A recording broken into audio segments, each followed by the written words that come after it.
Messieurs les présidents, Excellences, Mesdames et Messieurs les ambassadeurs, Mesdames et Messieurs les ministres et les parlementaires, Mesdames et Messieurs les présidents, Messieurs les bâtonniers, Mesdames et Messieurs, chers amis, le journal Les Échos et la Fondation Robert Schuman se sont associés au cabinet Linklater ce soir pour organiser ce dialogue exceptionnel entre deux personnalités européennes de tout premier plan. Et je voudrais les remercier, appeler à la tribune Paul Linière, le managing partner de Linklater à Paris. Linklater, c'est un cabinet mondial, mais d'abord européen. Il est ce soir notre hôte. Il est venu avec nombre de ses associés. Certains sont venus de pays lointains, et je voudrais les saluer. Paul Linière est un docteur en droit, avocat au barreau de Paris, spécialiste du développement du secteur privé à la division des infrastructures de la Banque mondiale. Il est aujourd'hui avocat à la Cour et avocat au barreau à Paris.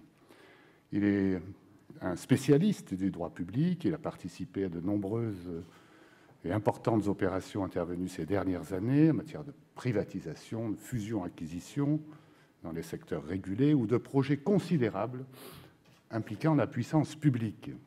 Le cabinet Linklater, dans les difficultés que nous avons traversées ces dernières années, attaque contre l'euro, mise en cause de la zone euro, de l'Union européenne, a répondu, j'en suis le témoin, aux interrogations des entreprises, des acteurs économiques, en jouant un rôle majeur et très positif dans le conseil aux entreprises.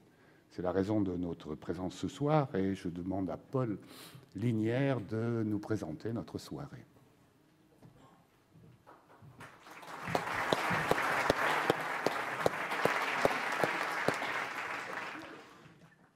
Monsieur le Président Giscard d'Estaing, Monsieur le Président Van Rompuy, Mesdames et Messieurs les ambassadeurs, Mesdames et Messieurs les parlementaires, Mesdames et Messieurs les bâtonniers, chers amis, chers associés. Européen par sa présence, Linklater l'est aussi par conviction. La preuve est bien là, dans la salle, puisque 45 de mes associés présentent à eux seuls 10 nationalités de pays européens. 175 ans d'implication dans l'histoire économique européenne et 40 ans de présence à Paris font de nous l'une des plus anciennes entreprises européennes. Avoir 40 ans, qu'est-ce que cela représente ? 40 ans, c'est une étape importante, je le sais bien. 40 ans, c'est l'heure du bilan de ces réalisations, mais c'est surtout l'âge où l'on décide la voie à suivre pour les 20 prochaines années. En 1934, Jean Guéhenno évoque dans son livre « Journal d'un homme de 40 ans » ses premiers souvenirs européens.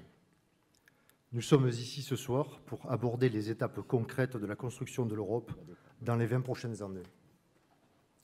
Au cours de ce dialogue exceptionnel, nous reviendrons sans aucun doute sur les attentes des générations d'Européens nés après 68, pour qui les certitudes sont essentielles pour investir. Notre génération est bien différente de la génération qui a fait mai 68, celle qui a été portée par les 30 Glorieuses et qui finalement a engendré le capitalisme libertaire. Ma génération n'a pas vécu la prospérité des 30 Glorieuses, mais elle a subi l'instabilité des crises successives. Ma génération est habituée à la rigueur et à l'exigence. Elle aura le courage d'entreprendre une traversée du désert. Mais pour ce faire, elle a besoin de tenter d'y voir clair dans un projet européen de plus en plus complexe. Notre génération a besoin d'un changement radical de philosophie sur la construction européenne. L'heure n'est plus à l'angélisme, mais à l'âpre défense de nos intérêts. La volonté de l'Europe à se montrer exemplaire l'a progressivement affaiblie. Elle a exigé de ses entreprises qu'elles respectent des règles contraignantes sans pour autant les imposer à leurs concurrents. Nous sommes nombreux à penser que cette naïveté idéologique a fortement pénalisé l'Europe des entreprises. Le sentiment des entreprises est que l'Europe protège contre son propre État, en particulier contre le protectionnisme et contre les errements budgétaires et fiscaux de tel ou tel gouvernement, mais qu'elle ne protège pas assez contre les menaces des États des autres continents, que ce soit pour la sécurité ou l'économie. C'est une hydre de Lerne à 3 têtes que l'Europe doit combattre. les protectionnismes nationaux, les menaces extérieures et sa propre bureaucratie. Nous avons parfois l'impression que c'est uniquement la première, les protectionnismes nationaux, qui est dans le collimateur de la Commission de Bruxelles. Monsieur le Président Giscard d'Estaing, nous nous sommes rencontrés chez vous, c'était le 4 juillet, le lendemain du coup d'État en Égypte. Vous m'avez dit, ce que j'affirme aujourd'hui sur l'Europe, je sais que ça se fera. Ce sera la réalité de l'Europe. Monsieur le Président Van Rompuy, horloger des compromis impossibles, c'est sous votre présidence que l'Europe a reçu le prix Nobel de la paix en 2012. Votre détermination a aidé l'Europe à résister à la crise. Nous ne sommes pas là ce soir pour débattre de la construction institutionnelle complexe qu'est aujourd'hui l'Europe, ni de ses jeux politiques ou autres vieilles lunes. Ce que nous attendons de ce dialogue exceptionnel ce soir, c'est que vous nous apportiez votre éclairage sur l'Europe des réalisations concrètes, comme disait Robert Schuman. La nouvelle génération dont je parle est prête à partir à la recherche de la croissance perdue, quitte à traverser le désert. Je ne suis pas optimiste, je suis déterminé, disait Jean Monnet. Au nom de tous les associés de Linklaters, je vous remercie d'avoir accepté notre invitation. Je vous remercie à tous pour votre présence ce soir, en particulier nos partenaires, la Fondation Schuman et les Échos, les membres du comité exécutif de Linklaters, Sir Christopher Bellamy, ancien juge européen à Luxembourg, et Richard Holden. Messieurs les présidents, je ne sais rien de ce que vous allez dire. Je vais vous écouter. Mais je veux conclure par un haïku, genre littéraire que vous pratiquez, Monsieur le Président Van Rompuy. Devant l'éclair, sublime est celui qui ne sait rien. Merci.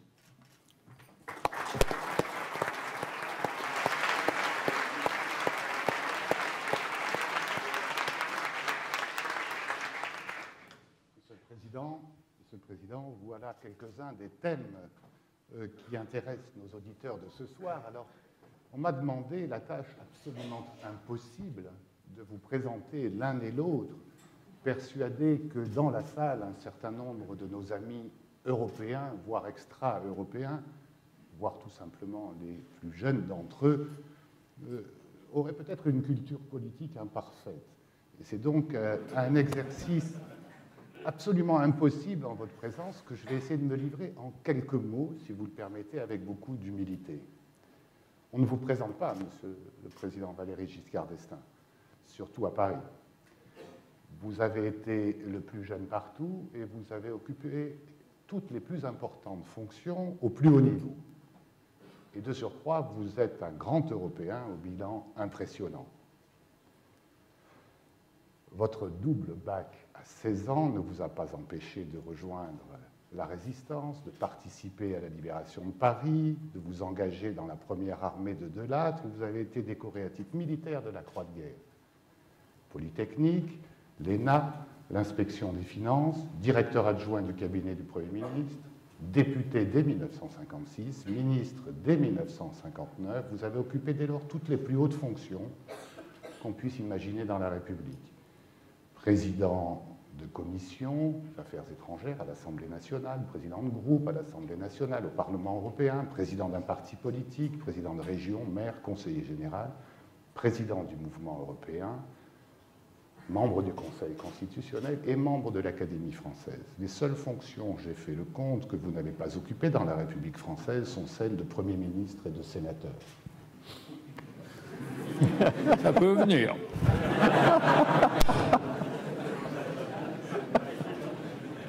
Plus jeune ministre des Finances, plus jeune président de la République française, c'est un véritable réformateur que vous avez été, qui a ouvert la société française au monde, l'a libérée de ses conservatismes et l'a résolument engagée en Europe.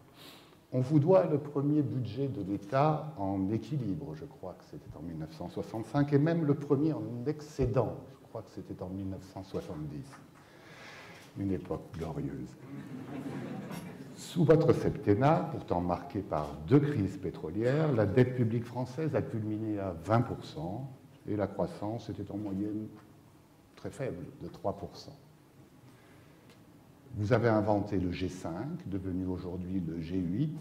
À l'origine, vous vouliez en faire un débat un lieu de débat ouvert, intime entre les chefs d'État des pays les plus industriels de la planète, et aujourd'hui c'est un forum peut-être un peu moins créatif et un peu plus alourdi. Mais l'Europe vous doit beaucoup. La véritable intimité franco-allemande que nous avons connue est celle que vous avez eue avec votre ami Helmut Schmidt, qui a permis à l'Europe d'instituer le système monétaire européen, l'écu, qui en 78 et 79 préfigure l'euro, vous a permis d'organiser la première élection au suffrage universel direct du Parlement européen, en 1979, de réunir dès 1975 les chefs d'État et de gouvernement au sein du Conseil européen. Vous avez présidé la Convention européenne entre 2001 et 2004. Premier exercice démocratique visant à réformer les institutions après une très large consultation, on l'oublie souvent, consultation associant les parlements nationaux, le Parlement européen, les représentants des États membres et de la société civile. Vous en avez tiré le projet de traité établissant une constitution pour l'Europe. Je crois que rarement l'Union européenne n'avait aussi bien travaillé à la rédaction d'un texte clair et concis, dont on retrouve d'ailleurs l'essentiel dans le traité de Lisbonne, aujourd'hui en vigueur. Mais la Constitution européenne, c'est aussi une leçon, est morte le jour où les principaux États membres, à commencer par le nôtre, de concert avec les technocrates, d'ailleurs souvent des juristes, pardonnez-moi, ont éprouvé le besoin de l'alourdir de toute une partie juridique, la fameuse troisième partie, qui consolidait tous les traités existants qui étaient nécessaires mais absolument inexplicables. Le peu d'implication des plus hauts responsables politiques, décidant de référendums sans explication ni engagement, a fait le reste, un débat tronqué et un résultat inepte, puisque ce que les électeurs ont rejeté est justement ce qui demeure dans le droit positif européen. Heureusement, Monsieur le Président, les principaux travaux de la Convention ont subsisté.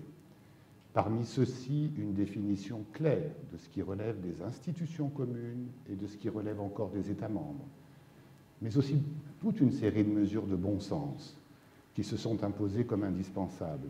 Et parmi celles-ci, la confirmation, en tant qu'institution officielle de l'Union, du Conseil européen, avec un président permanent, élu pour 2 ans et demi, renouvelable une fois. C'est vous, Monsieur le Président Herman Van Rompuy, qui présidez ce Conseil européen.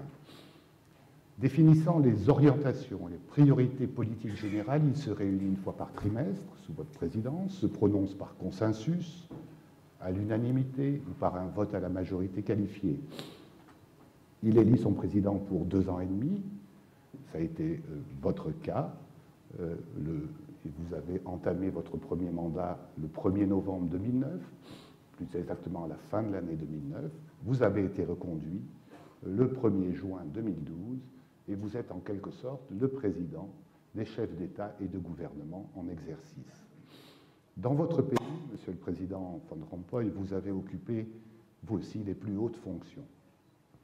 Vous êtes un intellectuel au sens très parisien du terme, c'est-à-dire un homme d'engagement, de conviction à la pensée profonde et, je crois, à la fois chevillé au corps. Vous êtes un grand Européen. Vous aussi, vous êtes double diplômé de philosophie et de sciences économiques avec grande distinction de l'Université catholique de Louvain. Et vous entamez une prestigieuse carrière, d'abord à la Banque nationale de Belgique, puis très vite conseiller du Premier ministre, Léo Tindemans, un grand homme d'État belge qui, mandaté par les chefs d'État européens, rendra public en 1975 un rapport préconisant une monnaie unique et une union politique, quelque chose de largement prémonitoire. Président de l'arrondissement Bruxelles-Halle-Vilvoorde, vous présidez les jeunes du CVP, devenu le CDV, le Parti chrétien-démocrate flamand, qui a longtemps été le principal parti politique belge que vous présidez. Secrétaire d'État aux Finances, vice-premier ministre en charge du budget, ministre d'État, vous alternez les plus éminentes fonctions ministérielles avec celle de membre de la Chambre des représentants que vous présidez de 2007 à 2008, avant d'occuper les fonctions de Premier ministre. Et c'est à elle qu'Angela Merkel et Nicolas Sarkozy vous arrachent, pour vous demander d'être le premier président permanent du Conseil européen. La vie politique belge ne serait pas la même sans Herman Van Rompuy. Ayant négocié la composition de plus d'une dizaine de gouvernements, explorateur royal, Verkenner, dit-on dans votre langue, je crois, conciliateur royal, ce sont des fonctions essentielles que nous ne connaissons pas en France, mais qui constituent à elles seules la reconnaissance d'une autorité morale indispensable à l'apaisement des tensions communautaires et des difficultés inhérentes à un système démocratique pour nous complexe. Car vous êtes une personnalité très particulière dont l'engagement repose sur de très fortes convictions. Pour vous, je me suis plongé dans la presse belge pour apprécier la manière dont elle vous présente. Vous n'êtes pas un coureur de souper politique boudin-compote, dit la presse, la Libre Belgique. Elle cite aussi votre épouse. Des fois, je suis jalouse de la force qu'il puise en sa foi. Vous êtes allergique à l'agitation. Le président Van Rompuy est un homme qui prend du recul, qualité qui nous est souvent comptée en France. La politique n'est pas toute la vie, dites-vous. Vous avez l'art de pacifier sans hausser le ton. J'ai des fonctions importantes, dites-vous, je ne suis pas important.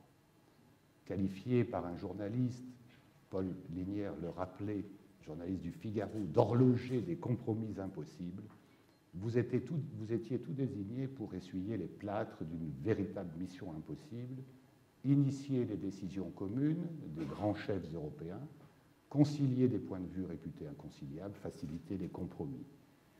Il a fallu toute l'intériorité d'Herman Van Rompuy pour occuper à la satisfaction générale ce mandat difficile.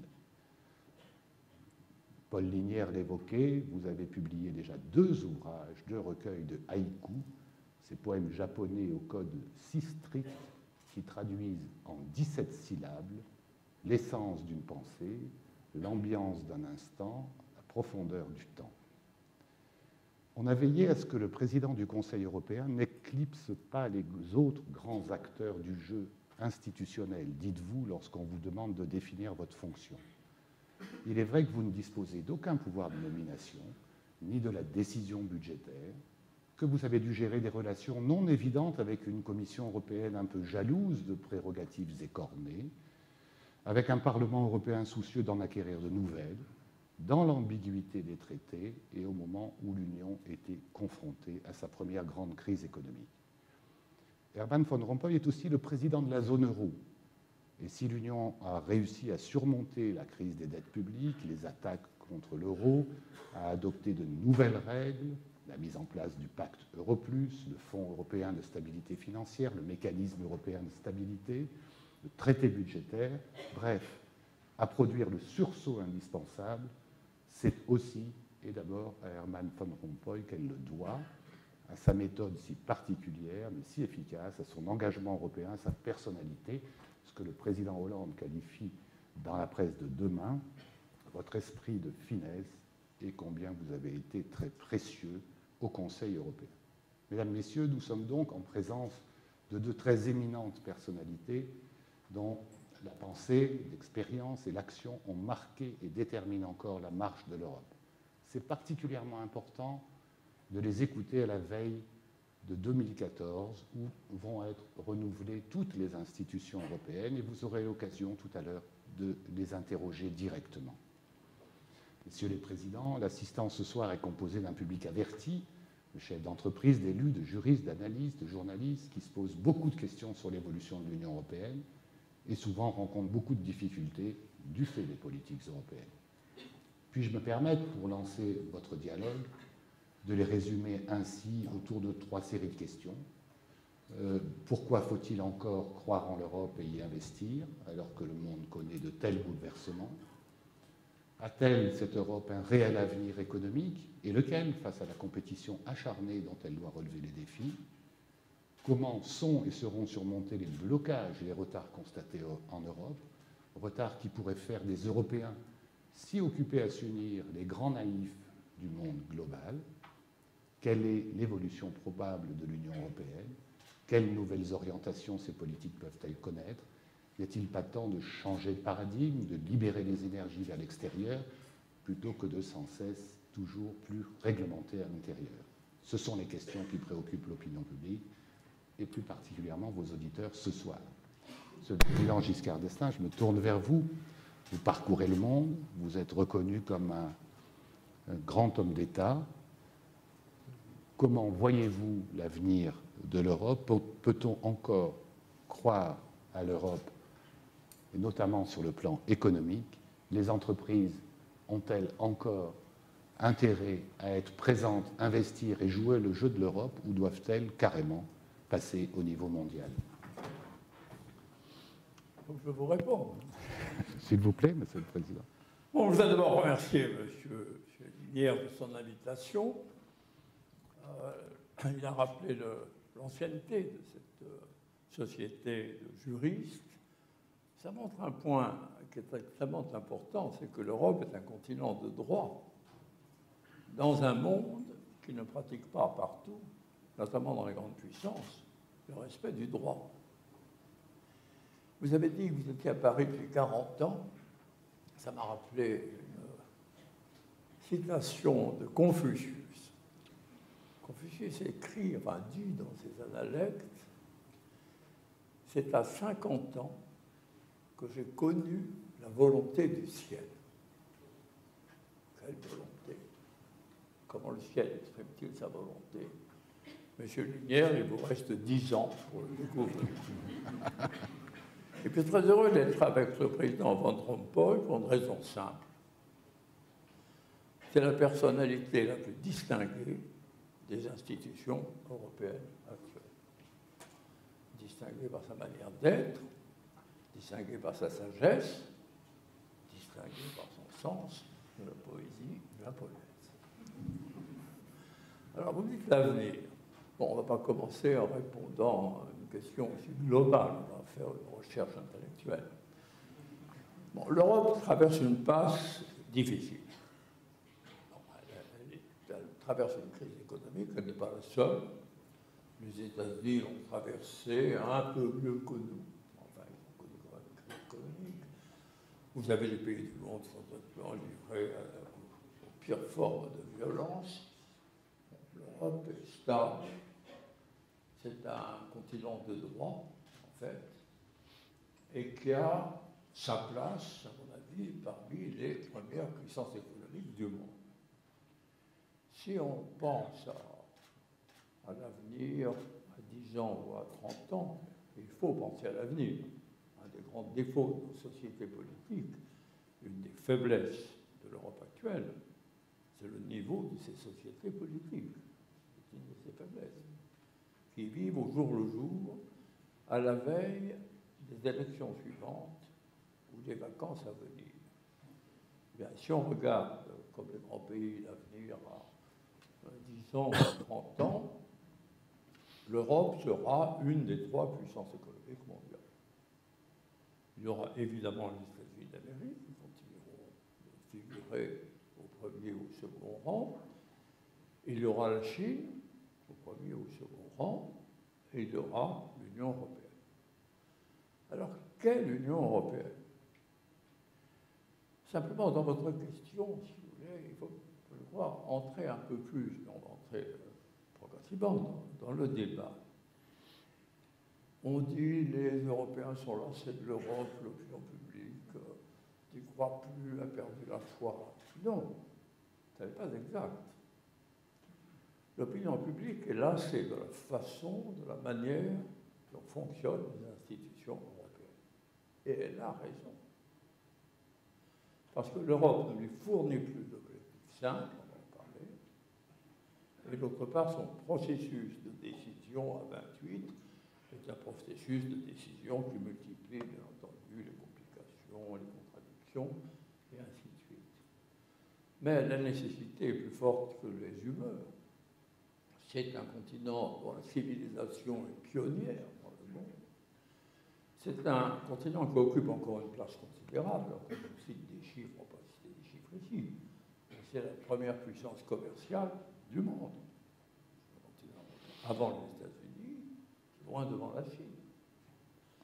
Elle a été très en tête pendant les dernières 150 années du développement technologique, industriel, scientifique, Elle a été rattrapée par d'autres à l'heure actuelle, mais elle garde dans plusieurs domaines un excellent niveau.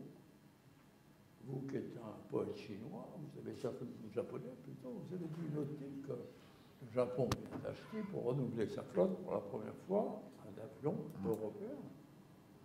Que l'Europe n'est pas absente de la technologie contemporaine.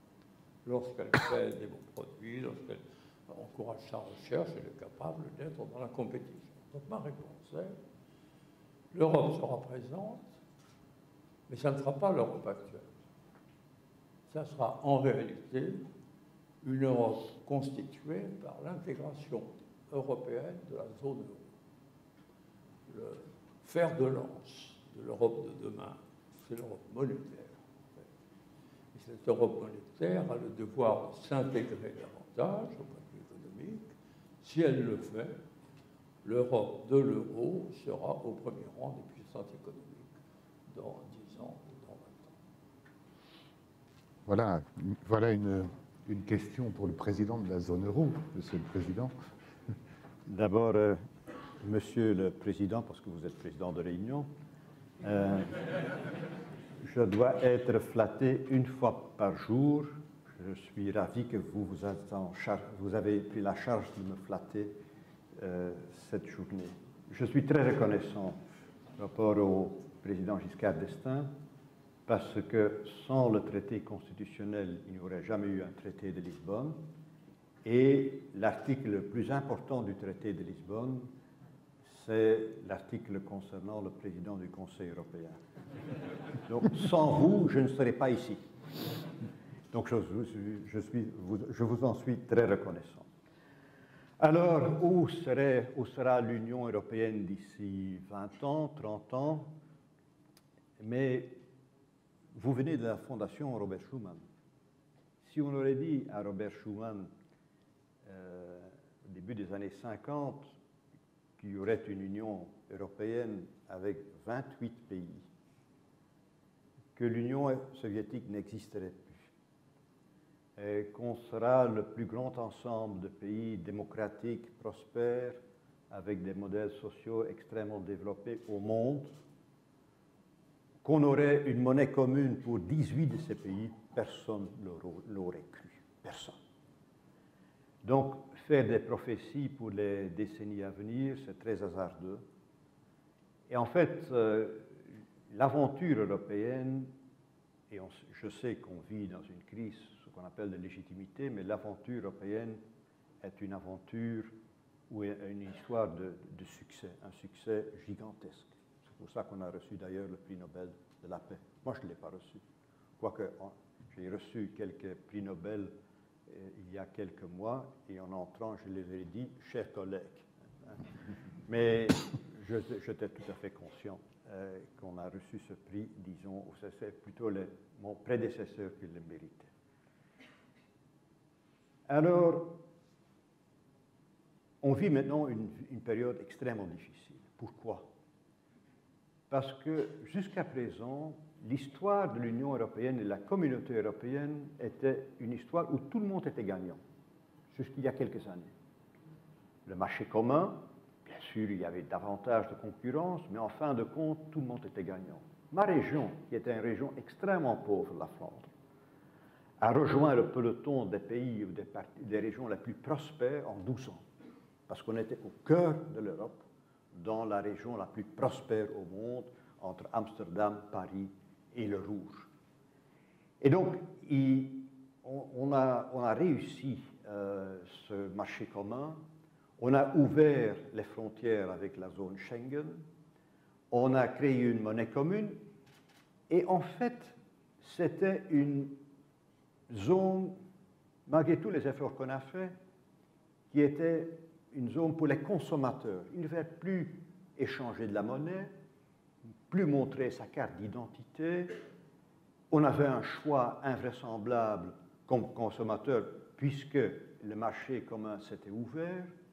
Et tout à coup, avec la crise financière, on a découvert qu'il y avait un revers de la médaille et qu'il fallait faire des efforts pour garder ce qu'on a et pour faire davantage.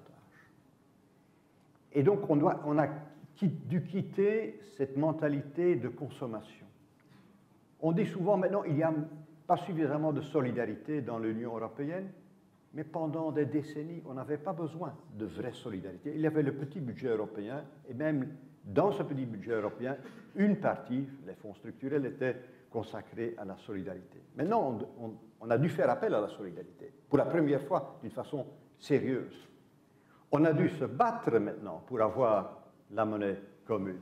On s'est réalisé que pour avoir une monnaie commune, on doit avoir aussi des politiques communes, beaucoup plus convergentes qu'aujourd'hui. Qu'il faut faire des efforts pour garder ce qu'on a et pour faire davantage. Et là, cette idée qui était une idée généreuse, la plus généreuse du XXe siècle, l'idée européenne, tout à coup on est confronté avec la réalité. Et on est dans ce choc, on est sous ce choc. Et on doit maintenant prouver pour les Européens que l'Europe n'est pas le problème mais la solution, que l'Europe peut produire des résultats en termes de revenus, en termes de pouvoir d'achat et en termes surtout d'emploi. Et donc c'est tout l'effort des dernières années. Je ne vais pas m'attarder sur ce qu'on a fait. On a fait ce qu'on a dû faire. Je suis extrêmement content que le président Giscard d'Estaing dit c'est la zone euro qui sera le noyau dur de l'avenir de l'Europe. Mais ce n'était pas certain en 2010, en 2011 et même jusqu'à septembre 2012. Tout le monde misait sur la fin de la zone euro, à part quelques-uns, les convaincus. Mais une très grande partie du monde discutait du moment de l'éclatement, plus que de l'éclatement, parce que l'éclatement lui-même, ça c'était certain. Le moment, ça c'était sujet à discussion.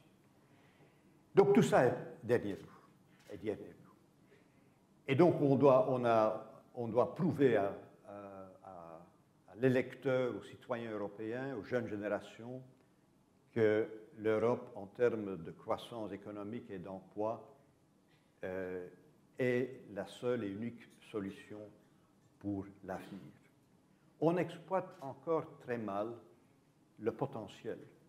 On vient de discuter il y a quelques jours, et ce sera sur l'agenda des conseils européens d'octobre et de février, le marché énergétique ou le marché des télécommunications. C'est un marché extrêmement fragmenté. Quand on utilise toutes les possibilités du numérique, de l'énergie, des télécommunications, d'une façon efficace, il y a un potentiel de croissance énorme. Bien sûr, il y a les traités qui prévoient que certaines compétences sont toujours nationales, mais on peut coordonner, on peut mettre nos ressources ensemble, on peut définir malgré tout une politique pour l'Union en tant que telle. Et donc il y a un potentiel invraisemblable. On doit libérer ce potentiel. Et ça, c'est un des grands défis pour les années à venir, c'est de garder, de renforcer notre compétitivité en utilisant ce potentiel qu'est non seulement la zone euro, mais le marché commun, mais pas uniquement pour les produits et pour les services, mais aussi pour d'autres activités, j'en ai cité quelques-uns. Alors, pour l'avenir de 2030, l'Union européenne sera élargie, certainement dans l'ancienne Yougoslavie, parce que pour eux, la paix, c'est quelque chose de tout à fait actuel. Ils sortent de la guerre civile. Pour nous autres Européens, la paix, en tout cas pour ma génération, la paix est devenue tellement évidente. Pour mes enfants, c'est encore plus évident, et ce sera encore plus évident pour mes petits-enfants. Mais pour eux, c'est à peine il y a 15 ans qu'il y a eu la guerre civile. On va élargir l'Union européenne, certainement dans l'ex-Yougoslavie. Donc elle sera plus grande. On dit toujours, on est maintenant déjà à 28, c'est de trop. Moi, je perçois que là n'est pas le problème. Ce n'est pas le nombre qui fait problème. Mais la zone euro elle-même, on est à 18, mais d'ici quelques années, pas mal de pays de l'Est, de l'Europe centrale et de l'Europe de l'Est nous rejoindront. Nous ne serons plus 18, nous serons davantage. Et la différence entre l'Union européenne et la zone euro sera très mince. Il y aura quelques pays qui n'appartiendront jamais à la zone euro, mais la plupart des membres de l'Union européenne appartiendront à la zone euro. Et l'intégration dans la zone euro sera plus forte. On l'a d'ailleurs renforcée beaucoup les 3 dernières années. On la renforcera encore après mon mandat. Donc, je crois que d'ici quelques années, on doit avoir une Europe beaucoup plus compétitive en utilisant le potentiel qu'on a, une Europe élargie et une Europe davantage intégrée. Monsieur le Président. Oui, bon. Quand on a lancé l'idée de l'Union européenne et notre fondation Schuman, je me souviens de cela, on a fixé des objectifs. L'objectif, c'était mettre en commun le charbon et l'acier. Il n'y en avait pas d'autre. On l'a fait. Quelques années plus tard, on s'est dit, sous l'influence d'ailleurs américaine et la culture un peu du plan Marshall, on s'est dit, l'Europe est morcelée au point de vue commercial, il y a des frontières, il y a des droits de douane, on ne peut pas acheter un produit sans avoir un document pour pouvoir le justifier. On va supprimer les barrières intérieures de l'économie européenne. Traité d'Europe. Objectif, un marché commun. On l'a fait. Quelques années plus tard, des visionnaires, au nombre desquels figurait Helmut Schmidt, se sont dit avoir un marché commun avec des monnaies qui flottent, puisqu'on était entré dans le désordre monétaire mondial. Ça n'est pas très performant. Il faudrait essayer d'avoir un système monétaire européen plus stable, plus régulier. Et donc, 1978-1979, on propose la création de monnaie européenne. On l'a fait.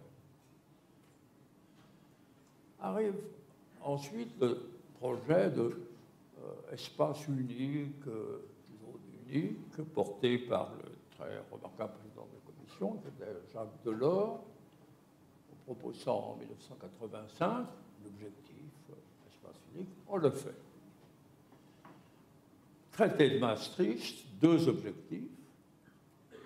Avoir une politique étrangère et de sécurité commune et avoir une monnaie commune. On a fait la monnaie commune, on n'a pas fait une politique étrangère et de sécurité commune. Et à l'heure actuelle, dans l'opinion publique, ce qui explique son désarroi, elle vous dit, mais quel est l'objectif de l'Europe? Vous n'avez plus l'objectif. Vous aviez des objectifs, vous les avez atteints, et maintenant? Alors moi je dis, si on veut que les Européens, les plus jeunes, mais les moins jeunes aussi, aient une espèce de foi européenne, il faut leur proposer un objectif. Jamais vu un mouvement ni philosophique qui vivre longtemps sans objectif. Ce n'est pas l'idée de faire fonctionner l'Europe, parce que le fonctionnement de l'Europe, hélas, n'intéresse pas grand monde. C'est de donner un objectif à l'Europe. Et cet objectif, à l'heure actuelle, le seul qu'on puisse proposer, c'est qu'il y ait sur le continent européen une puissance économique de niveau mondial. Nous ne pouvons pas le faire tout seul, aucun des pays européens ne peut le faire seul, pas même l'Allemagne, qui d'ailleurs en est conscient. Donc ça veut dire qu'il faut qu'un groupe de pays européens s'organise pour créer sur le territoire européen une entité, une puissance économique de niveau mondial. Si vous dites cela, fixez un objectif, et à mon avis, vous trouvez un soutien même populaire. Par contre, vous n'obtenez pas l'accord de tous les Européens, puisque, un petit peu à la différence du président Van Rompuy, il y a des Européens qui ne sont pas d'accord. Il y a d'abord évidemment la Grande-Bretagne, qui le dit avec éclat, et constance d'ailleurs. Il y a certains pays scandinaves, dont la Suède. Donc à partir du moment où vous fixez cet objectif à ceux qui veulent l'atteindre. Et on ne peut intégrer en Europe que les pays dont la population accepte l'intégration. Ce qui veut dire que ce n'est pas un avenir flou dans lequel on trouvera des arrangements divers. C'est un avenir dans lequel il y aura une Europe intégrée. De combien de membres, difficile à dire. À l'heure actuelle, c'est probablement autour de la zone euro que ça peut se faire. Puis il y aura une Europe grand espace. Vous avez dit vous-même qu'elle était appelée à s'élargir, c'est-à-dire à s'affaiblir, en fait. Et cette Europe sera une Europe de gestion de l'espace, de gestion de la politique commerciale, de la concurrence, c'est-à-dire des vocations générales de l'organisation européenne. Et moi, ce qui m'intéresse, c'est qu'on propose aux jeunes Français, pas seulement Français, aux jeunes Européens, qui se promènent dans le monde à l'heure actuelle. Vous savez qu'à Shanghai, la deuxième population étrangère à Shanghai, c'est la population française. Cette population a une moyenne d'âge de 25 ans. Ce sont des gens qui veulent produire, qui veulent travailler, qui veulent réussir. Et le consul général me disait, mais ils arrivent, ils n'ont pas d'emploi, pratiquement pas d'argent, et ils ne parlent pas chinois. Et 6 mois après, ils sont au travail, ils sont logés, ils ont une fonction, et ainsi de suite. C'est cette jeunesse à laquelle il faut proposer un objectif européen. Et cet objectif européen, je le répète, c'est d'installer sur le sol du vieux continent européen une puissance économique de niveau mondial. Ça peut se faire à partir de la zone euro, puisque nous avons déjà la monnaie. Il faut savoir tout simplement, un peu toutes les fantaisies de la presse internationale, fantaisie où l'incompétence et la légèreté se sont manifestées malheureusement au cours de toutes les dernières années, que l'euro n'a jamais été menacé, qu'il a aujourd'hui un cours de 1,35 par rapport au dollar, c'est-à-dire qu'il est légèrement en hausse, qu'il a un cours supérieur à son prix d'introduction. Son cours d'introduction, c'était 1,17, et on est à 1,35 à l'heure actuelle. Donc toute personne qui a échangé une monnaie européenne contre de l'euro a gagné. Donc nous avons une monnaie, deuxième monnaie mondiale. Nous avons maintenant, et là un travail a été accompli par les institutions européennes, nous avons un engagement budgétaire en direction de la stabilité. Il y a un traité, il y a des mécanismes, etc. Donc nous pouvons avoir une Europe budgétaire, c'est-à-dire macro-budgétaire, intégrée, où tous les ans, le niveau du budget sera compatible avec le projet d'avoir une puissance économique intégrée. Il nous reste à faire l'intégration fiscale. Cette intégration fiscale, elle est simplement refusée plus ou moins par les milieux dirigeants nationaux de certains pays, qui tous les ans se livrent à des exercices fiscaux plus ou moins invraisemblables, mais qui ne correspondent pas du tout à une aspiration populaire, à une demande économique. Et donc, il faut mettre dans les objectifs, en réalité, l'harmonisation fiscale. Et l'harmonisation fiscale au sens précis, c'est-à-dire que les impôts soient les mêmes que dans la zone de l'Europe intégrée, les impôts sur l'activité économique, c'est-à-dire sur les entreprises et sur les actes de l'activité économique, soient les mêmes que vous soyez en Allemagne, en France, en Belgique, en Italie, aux Pays-Bas, etc. C'est parfaitement faisable. Les seuls qui s'y opposent sont ceux qui tous les ans manipulent, de façon d'ailleurs malheureusement assez incompétente, les systèmes fiscaux avec des résultats décevants, puisqu'ils agissent sur les taux pour obtenir des résultats plus faibles, en fait. Donc on pourrait très bien avoir une convergence fiscale à 15 ans, 16 ans, qui fait qu'il y aura une zone dans laquelle l'activité économique sera soumise à la même contribution fiscale. Et enfin, la solidarité de l'endettement, c'est-à-dire avoir un trésor européen. Ce trésor, on ne va pas l'avoir maintenant parce que les situations sont trop inégales. Par exemple, avoir un trésor dans lequel on met à la fois la dette grecque, la dette espagnole, la dette portugaise, la dette allemande, la dette suédoise, ça n'a pas de sens. On peut avoir un trésor lorsque l'intégration sera suffisamment avancée et qu'on pourra commencer à émettre des titres de la dette européenne.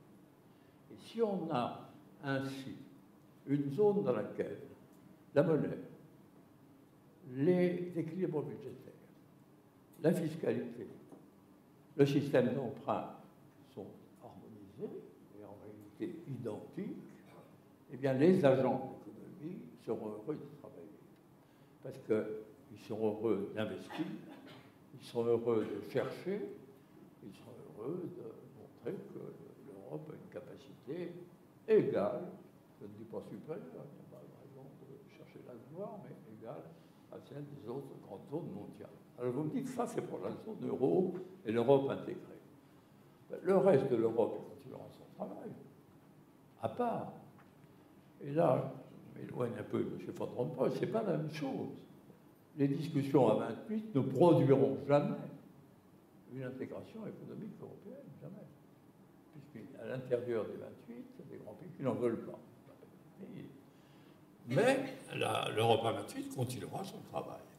C'est-à-dire qu'elle gérera le commerce international, elle gérera la concurrence, et elle gérera ce qu'on a appelé, d'ailleurs un peu pour s'occuper, en fait, des politiques européennes.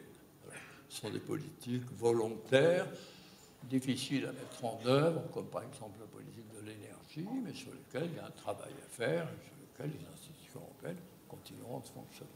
Donc voilà, je voulais dire que pour ma part, je vois une puissance économique européenne de niveau mondial dans un délai de 15 ans, avec une jeunesse enthousiaste et la remontée de la participation dans les élections, après le point bas qui sera celui du printemps prochain, et des performances qui répondront à la qualité à la fois intellectuelle, scientifique, culturelle de notre cher et vieux continent. Monsieur le Président Van Rompuy, le Président Giscard d'Estaing, avec, à mon avis, beaucoup de sagesse, trace un objectif. Vous, en votre qualité de président permanent du Conseil européen, vous voyez aussi à l'œuvre les politiques européennes et donc les moyens d'atteindre ces objectifs. Dans la salle, beaucoup d'acteurs économiques estiment que les politiques européennes actuelles sont mal conduites. Politique de concurrence, des aides d'État. Pourrait-on aujourd'hui créer un grand champion européen avec l'application rigide d'un droit figé dans les traités? On traite l'Europe de naïve. On l'a encore traité de naïve aujourd'hui avec le drame de Lampedusa, où la seule réponse que nous avons à faire, c'est de dire, comme le dit la Commission européenne, nous allons organiser une vaste opération de sauvetage en Méditerranée. C'est tout à fait louable, compte tenu de l'horreur de ce qui s'est passé, mais ce n'est pas à la hauteur des enjeux. Ces moyens, ces obstacles, ces retards de l'Union européenne, vous paraît-il surmontables, et comment, au vu de votre expérience? D'abord, je voudrais dire, ce n'est pas par gentillesse, mais à part quelques nuances, mon message est pratiquement le même que le président Giscard d'Estaing. Quand je dis qu'il faut une économie compétitive, bien sûr, il faut, sinon on n'a pas de place sur le marché mondial. Mais sans une économie performante, il n'y a pas une infrastructure suffisante pour notre modèle social. Et ça, là, les citoyens sont hautement intéressés. Donc, pour des raisons internes et pour des raisons externes, on a besoin de cette croissance économique structurelle qui est beaucoup plus forte qu'aujourd'hui. Sinon, on n'aura pas de place dans le monde et sinon, notre modèle sur lequel on est tellement fier, non pas s'écroulera, mais sera miné. Donc, pour des raisons internes et externes, on a besoin de cette utilisation du potentiel économique. Comment le monde sera en 2030, je n'en sais rien. Mais il se passera des choses dont on n'a aucun soupçon aujourd'hui. Je me rappelle, parce que, comme vous savez, les Belges et les Flamands, encore autant que les francophones en Belgique, suivent la politique française, la littérature française, la culture française. J'ai lu en 1968 le défi américain. En 1971, il y a eu la dévaluation de la monnaie américaine et je dirais le défi américain était au frigo pendant toute une période. Ensuite, j'ai lu le défi mondial. Ça, c'était le modèle japonais. N'insistons pas sur ce qui s'est passé. Entre-temps, on a connu le modèle suédois. Il s'est écroulé en 1990. Donc, il faut être très prudent quand on parle de modèles et de faire des projections à l'avenir. Il y a des économies émergentes qui ont des déséquilibres de sociétés économiques et écologiques énormes. S'ils ne s'adaptent pas, eh bien, les taux de croissance qu'on connaît aujourd'hui sont des taux de croissance qui seront tout autres. Il y a d'autres économies émergentes qui souffrent déjà aujourd'hui de déséquilibres profonds. Et ça se répercute sur leur taux de croissance. Donc, l'Europe changera, ce sera une Europe différente, mais le monde changera aussi. Et donc, de ces deux paramètres, je ne sais pas qui changera le plus. Mais vous avez posé des questions sur est-ce qu'on n'est pas naïf, est-ce qu'on... Quand on est à Paris, on parle souvent de réciprocité, de naïveté, de protection. Dans d'autres capitales, on n'en parle pas. On va de l'avant. On ne se pose pas la question si on doit être protégé. Et ces pays sont assez performants sur le plan économique. Et je reprends l'exemple de l'énergie, par exemple. Il y a une telle fragmentation du marché qu'on ne peut pas se battre contre les grands joueurs mondiaux. Dans le secteur de la télécommunication du numérique, on était, disons, les leaders économiques il y a 20 ans, 30 ans. Pourquoi est-ce qu'on a perdu cette place? Est-ce qu'on doit se protéger? Non, on doit se mettre ensemble. On doit coopérer, on doit intégrer, on doit ouvrir le marché. Ça demandera certains efforts. Ça nécessitera aussi des concentrations qui sont aujourd'hui inimaginables. On a besoin de davantage de champions européens que de champions nationaux. Mais donc, il ne faut pas avoir cette mentalité défensive, mais une mentalité offensive, une mentalité déterminée. Et on pourrait donner des exemples dans pas mal d'autres secteurs aussi. Donc, bien sûr, on ne doit pas être naïf pour employer votre mot, mais est-ce que cela doit nous empêcher à chercher un accord avec les États-Unis, un accord de libre-échange? Non, on ne doit pas être naïf, mais est-ce que ça doit nous empêcher à négocier avec le Japon un accord de libre-échange? Non, on ne doit pas être naïf, mais j'espère qu'on trouvera un accord de libre-échange avec le Brésil, l'Argentine, le Paraguay, le Mercosur. On doit continuer à s'ouvrir au monde. Bien sûr, on doit développer notre propre potentiel pour y faire face. Mais l'avenir n'est pas dans la protection, l'avenir n'est pas dans le doute, l'avenir est dans l'ouverture. Et c'est l'ouverture qui nous permettra de faire face aux grands défis mondiaux. Et on doit bien sûr s'intégrer, comme le président l'a dit, davantage dans la zone euro. Mais j'insiste sur un point que vous aviez évoqué, tous les pays ne sont pas prêts, c'est vrai. Mais pratiquement tous les pays sont prêts à intégrer la zone euro. Et j'ai une petite expérience. Je crois qu'il y a un an et demi, on discutait de ce qu'on appelle maintenant le pacte budgétaire, le Fiscal Compact Treaty. Et je commence la discussion au Conseil européen sur les principes. Est-ce qu'on est d'accord sur les principes? Il se fait qu'à part un pays, on est d'accord sur tous les principes de quoi être le contenu d'un pacte. Mais bien sûr, pour changer le traité, modifier le traité, il faut être à 27 à ce moment-là. Il s'avère qu'on était à ce moment-là à 26. On va aller de l'avant. C'est un traité intergouvernemental. Par après, on a encore perdu la République tchèque. Mais on était à 26. Et les 26 étaient déterminés. Pourquoi? Parce qu'un jour ou l'autre, ils veulent rejoindre la zone euro. Ils veulent participer à ce pacte budgétaire parce qu'ils savent que c'est la porte pour un jour entrer dans la zone euro. Donc le peloton qui est candidat pour la zone euro, c'est la plus grande partie de l'Union européenne. Et je fais un pas plus loin. On parle de la Grande-Bretagne, mais la Grande-Bretagne nous a permis de faire l'union bancaire. la Grande-Bretagne n'est pas un empêchement quand on a vraiment besoin d'eux pour approfondir la zone euro, n'est pas un empêchement, parce qu'ils savent très bien que malgré le fait qu'ils ne rejoindront jamais la zone euro, ils ont tout intérêt à ce qu'il y ait une zone euro stable. Parce que la zone euro, pour eux, en termes économiques, c'est indispensable.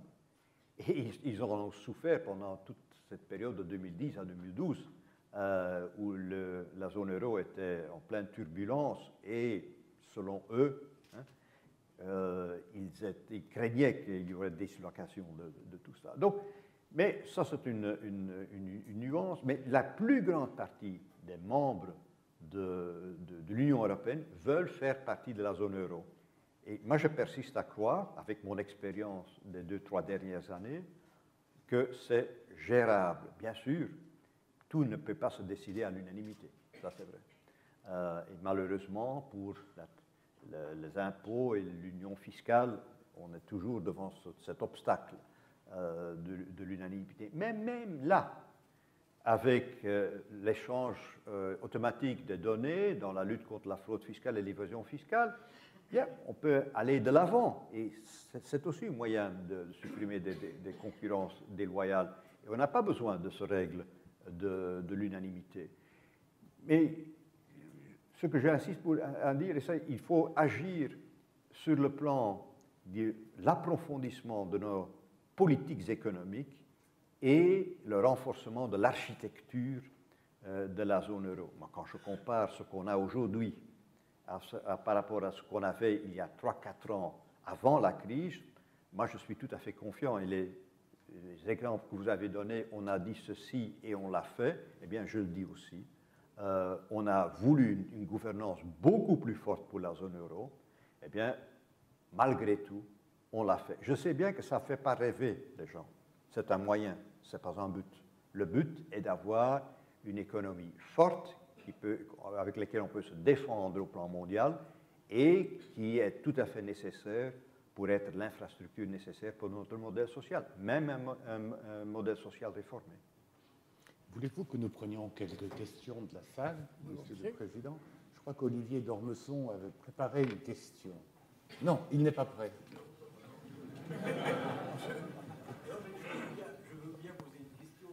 Olivier d'Ormesson, associé cabinet Linklater. Oui, pour aller de l'avant pour une nouvelle étape de l'Union européenne, je pense qu'il y a un problème qui existe pour nous tous, pour les europhiles que nous sommes, ou pour l'opinion publique, c'est qu'on a beaucoup promis. On a promis qu'avec le marché unique, il y aurait un surcroît de croissance. On a promis qu'avec les réformes institutionnelles, l'Europe pourrait contrebalancer les grandes puissances. On a promis qu'avec l'union monétaire, il y aurait une stabilité monétaire exemplaire. Et malheureusement, il y a eu une grosse déception. Alors maintenant, comment essayer de remotiver les personnes qui ont été déçues par l'Europe? On a trop promis, Monsieur le Président. Oui, non, ça je réponds volontiers. Bon. D'abord, les déceptions, je réponds au président Van Rompuy, nous avons été harcelés pendant 4 ans par la presse économique anglo-saxonne. Il n'y a pas de jour où il y a un article sur l'euro va s'effondrer, on va se débarrasser de l'euro, c'est la réunion de la dernière chance, etc. Qui était une espèce de campagne, car il y avait dans le monde, dans l'univers, une espèce de conjuration, en réalité, pour tenter de se débarrasser de l'euro. Pourquoi? C'est parce que à New York, les financiers américains ne souhaitent pas qu'il y ait l'euro. Parce que s'il y a l'euro, il y a un instrument de mesure de la valeur du dollar. Quand le dollar est seul, il est seul. Quand il y a l'euro, ça donne et ça donnera une sorte de valeur d'évaluation alternative, en réalité, par rapport à la deuxième monnaie mondiale. Donc, vous dites les résultats. Depuis l'introduction de l'euro, nous avons la stabilité absolue des prix. Personne ne le dit. Il n'y a pas d'inflation. chercher des périodes de l'histoire de France sans inflation, on peut chercher. Hein. On peut feuilleter les manuels d'histoire, sauf qu'ils sont tellement approximatifs à l'heure actuelle que vous ne trouverez pas grand-chose. Mais une période de 11 ans sans inflation en Europe, avec une augmentation des prix en Europe inférieure à l'objectif de la Banque centrale européenne, légèrement inférieure, et inférieure à l'évolution aux États-Unis. Donc l'euro en tant que monnaie, parce que l'euro, la monnaie, c'est un système d'évaluation des valeurs, a été au contraire un succès remarquable, en fait. D'ailleurs, ce qui est assez émouvant, je suis allé en Grèce l'autre jour pour inaugurer une place à côté du Panthéon, en souvenir d'une Française qui était une grande helléniste, et j'ai rencontré les dirigeants grecs actuels. Et ce qui est curieux, c'est qu'il n'y a pas un Grec dans la rue qui refuse d'être payé en euros. Il n'y a pas un Grec qui apporte son épargne pour dire « débarrassez-moi de mes euros ». Vous n'avez pas en Europe une seule personne qui se méfie de l'euro, c'est pas vrai du tout. Donc, par rapport à votre idée, je crois qu'il faut être beaucoup plus positif. Nous avons réussi en 10 ans à avoir la deuxième monnaie mondiale. Ça n'est pas mal. Réussissons dans les 10 prochaines années à avoir une part de marché mondial plus importante. C'est pour ça que je ne suis pas tellement d'accord. Il faut un peu de désaccord, parce que sinon, voilà. Je ne suis pas d'accord avec vous. Le problème n'est pas de s'ouvrir. Le problème, c'est de créer. L'Europe ne crée plus assez. Elle ne crée pas de richesse, elle ne crée pas d'invention. J'ai été catastrophé, vous l'avez rappelé d'ailleurs, de dire qu'au début de la nouvelle ère numérique ou informatique, l'Europe était présente. Elle ne l'est plus. Donc pourquoi? C'est ça les vrais sujets. Alors que nous avons des ingénieurs excellents, alors que dans les laboratoires britanniques ou américains, vous avez énormément de jeunes Européens, pourquoi ils ne le font pas en Europe? Pourquoi ça n'a pas lieu? Donc il y a une carence d'organisation et il faut se donner un objectif. Cet objectif, c'est qu'il y ait une puissance économique de niveau mondial en Europe. Elle ne peut pas être composée des 28. D'abord, on ne peut pas intégrer des gens qui ne veulent pas être intégrés. Possible. Vous ne pouvez pas intégrer des gens qui sont dans la confusion politique. Vous avez tout de même plusieurs pays sympathiques qui sont dans un désordre politique profond à l'heure actuelle. Donc il faut prendre ceux qui sont dans le système, qui sont prêts à s'engager, qui veulent de l'intégration européenne et avancer sur la voie de l'intégration. Si on le fait, vous renversez la tendance de l'opinion publique et vous avez le soutien de l'opinion publique et de la jeunesse. Donc moi je dis, il faut être simple, il faut proposer aux Européens l'existence d'une puissance économique de niveau mondial sur le territoire européen et avec un calendrier de mesures. Les dirigeants actuels ne sont pas encore acquis à cette idée ou ne sont pas encore prêts à prendre les engagements correspondants. Par exemple, ça veut dire que peu à peu, en effet, on perd la liberté des fantaisies fiscales telles que nous les pratiquons en France et qu'on va vers un système fiscal stabilisé de niveau européen. Et qui le regrettera en France? Personne. Il faut faire attention lorsqu'on dit défendre la souveraineté. Mais la souveraineté, c'est la souveraineté du grand nombre. Ce n'est pas la souveraineté de 30% de gens qui manipulent les systèmes. Et donc, la question de savoir qu'est-ce que la France, dans sa profondeur, les jeunes Français, dans leur caractère, etc., souhaitent. Et moi, je crois que si on leur dit, écoutez, on travaille, on se donne 15 ans, et dans 15 ans, tout le monde saura, dans le monde, y compris M. d'Ormesson, que l'Europe fait partie des 3 puissances économiques mondiales performantes. Monsieur le Président, Van Rompuy, dans la question, il y avait aussi un questionnement des institutions européennes et de la manière dont elles fonctionnent, dont elles appliquent des règles réputées intangibles. Et je sais que la question est sur beaucoup de lèvres ici. Alors, sous l'appellation parfois excessive, déficit démocratique, bureaucratie, nombrilisme, est-ce que vous qui êtes aux manettes, à la tête du Conseil, vous voyez aussi des méthodes à changer dans l'Union européenne. Comment, par exemple, les entreprises ou les chefs d'entreprise pourraient mieux sentir un soutien plutôt qu'une Commission européenne punitive, comme dit Jacques Delors. Tel que vous posez la question,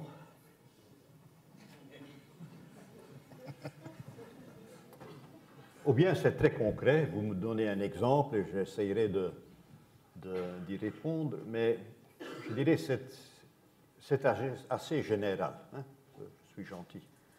Je peux vous donner un exemple, Monsieur le Président. La Oui. plupart des grandes entreprises françaises, elles ont été créées par le secteur public. Toutes, sans exception, à 2 ou 3 du CAC 40, elles ont été créées par la puissance publique. Il en reste encore. Vous nous dites qu'il faut les ouvrir. La Commission dit qu'il faut les privatiser. Est-ce qu'on est sûr que si on privatise EDF, on aura une meilleure électricité, moins chère et moins coûteuse? Mais là, ça devient trop concret, je trouve.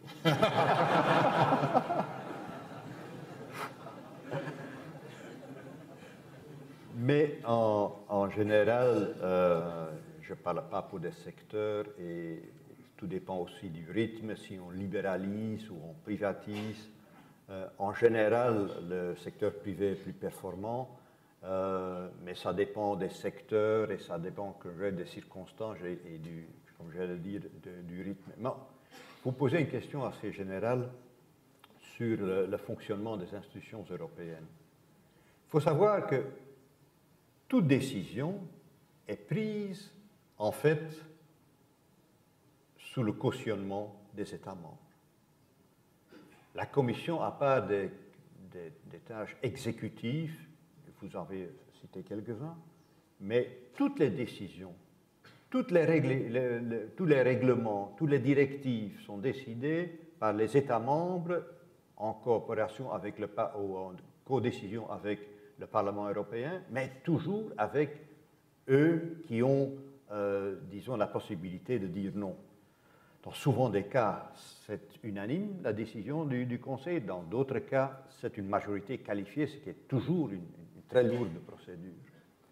Donc, se plaindre de la bureaucratie bruxelloise, il y a beaucoup d'autoflagellation dans tout cela, parce qu'en fait, en fin de compte, les États membres portent la plus grande responsabilité dans la prise de décision. Donc ça il faut toujours le tenir en tête quand on parle des institutions bruxelloises ou des institutions européennes. Ils ne travaillent pas dans le vide, ils travaillent dans un cadre institutionnel où les États membres ont toujours un rôle clé. Alors, pour certaines situations, est-ce qu'ils n'ont pas commis certaines erreurs dans certains secteurs en aller trop vite dans le sens de la libéralisation et de la privatisation? Je ne suis pas responsable, je ne suis pas président de la Commission et je n'ai aucune ambition, d'ailleurs, de le devenir. Si c'était peut-être une déclaration, j'en fais une. C'est dommage, monsieur. Oui. Mais même la commission qui est en charge de mise en œuvre de certaines politiques en conviendrait. Mais donc, ça dépend des secteurs, ça dépend des circonstances. Mais en général, quand je compare la soi-disant bureaucratie européenne par rapport à nos bureaucraties nationales, on en sort pas mal. Et on fait le procès de l'Europe d'une façon assez aisée et on oublie que la plupart de ce qui empêche d'entreprendre vient d'une réglementation ou d'une législation qui est son origine nationale au lieu d'une origine européenne. Mais l'Europe est considérée maintenant comme, disons, le responsable de beaucoup de choses. Il pleut, c'est la faute de l'Europe. Hein? On est pratiquement venu à ce point-là. Mais si vous permettez de dire encore un mot sur l'autre question, l'Europe, il faut aussi la comparer à la non-Europe. Imaginons qu'il n'y avait pas d'Europe. Quel serait le prix? Et on peut toujours comparer par rapport aux soi-disant promesses que quelques-uns ont fait. Alors on est toujours déçu. C'est ce qu'on appelle en anglais le delivery gap. Mais par rapport au non-Europe, là, il ne faut pas hésiter. Il ne faut pas hésiter. On ne serait pas ici sans l'Europe. On ne serait pas ici. Et donc, bien sûr, pour être ambitieux, souvent, on fait ce qu'on appelle du overshooting. L'agenda de Lisbonne, l'économie la plus performante, la plus compétitive au monde en, je ne sais plus, en 2010 ou 2020. On n'y arrivera pas. Ça, c'est l'autre côté de l'ambition. C'est qu'on peut décevoir. Mais il faut des objectifs. Il faut des ambitions. Et de temps à autre, on n'y parvient pas. Pourquoi? Parce qu'il y a des éléments externes qu'on ne contrôle pas. On ne vit pas dans un monde qu'on contrôle complètement, même pas au niveau national, certainement pas au niveau européen non plus. Et donc, il faut garder, malgré tout, ces ambitions-là. Et on vit dans un monde politique très fragmenté, où les partis politiques, pour se distinguer des autres, ont un profil très haut, jusqu'aux limites du populisme, au risque de décevoir tout le monde. Ça, c'est, disons, la triste loi du paysage, c'est la triste sort du paysage politique dans pas mal de pays. Je m'exprime encore d'une façon beaucoup plus nuancée que le président Giscard d'Estaing, qui a parlé de certains pays qui ont une tendance à être instables. Mais le point le plus important, ce n'est pas de comparer par rapport aux attentes, même s'ils étaient ambitieux, c'est de comparer, et il faut le faire davantage, comparer à ce qu'on aurait comme situation s'il n'y a pas le non-Europe. Le prix de le non-Europe est un prix gigantesque. Monsieur le Président, je comprends bien votre idée d'une intégration plus poussée à quelques-uns. Est-ce que je peux me permettre une question précise? Quel rôle voyez-vous pour le couple franco-allemand dans cette intégration plus précise? Bon, c'est un rôle déterminant, mais ça n'est pas un rôle exclusif des autres. C'est un rôle déterminant. Si vous regardez une carte de géographie, si vous regardez des statistiques, quelles qu'elles soient, vous apercevez que le couple franco-allemand représente pratiquement les majorités du système, en population, en produit intérieur brut, en ressources budgétaires, etc. Et que s'il y a une divergence, aucun des deux pays, évidemment la France, mais également l'Allemagne, ne peut réunir autour de lui une structure suffisamment forte et suffisamment performante. Alors, ce n'est pas un couple dominateur, ce n'est pas du tout ça. C'est un couple qui donne l'impulsion.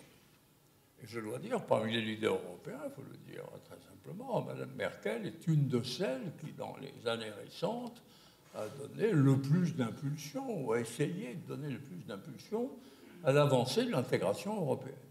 Et moi, je souhaiterais qu'il y ait un écho beaucoup plus fort en France.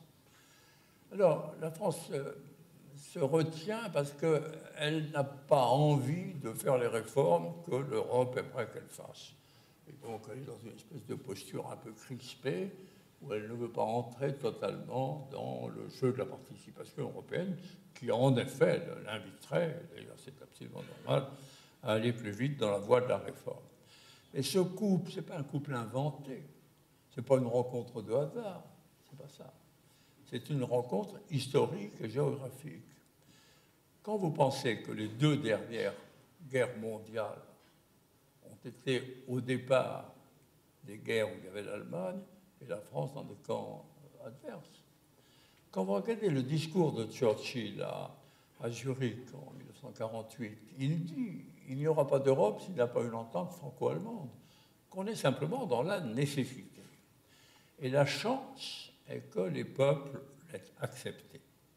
Il est extraordinaire de penser, dans ce monde où vous avez à l'heure actuelle des violences un peu partout, etc., que les peuples français et allemands qui se sont combattus jusqu'à la génération actuelle, en fait, aient réussi à renverser complètement la tendance et soient actuellement des partenaires.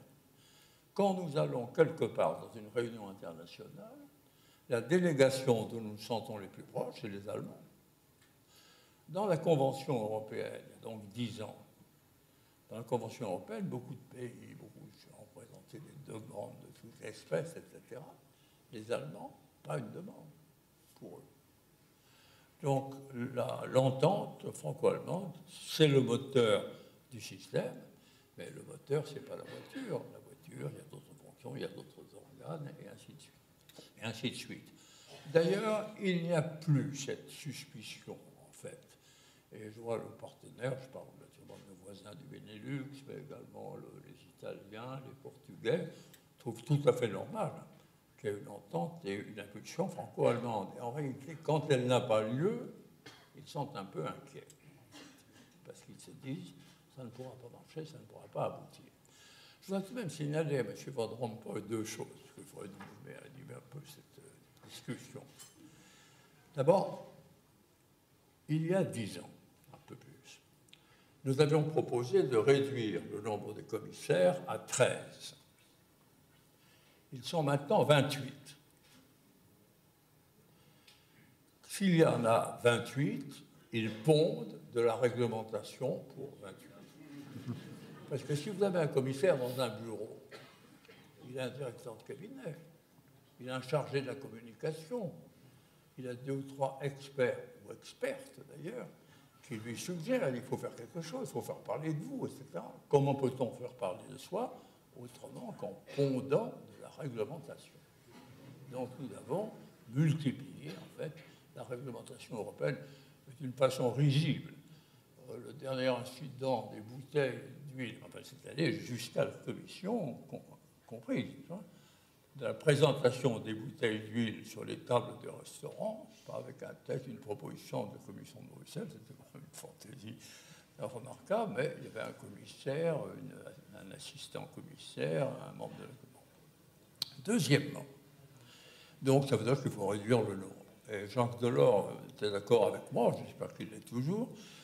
Il y a 13 fonctions, en fait, en Europe. D'après, bon, il faut avoir 13 commissaires.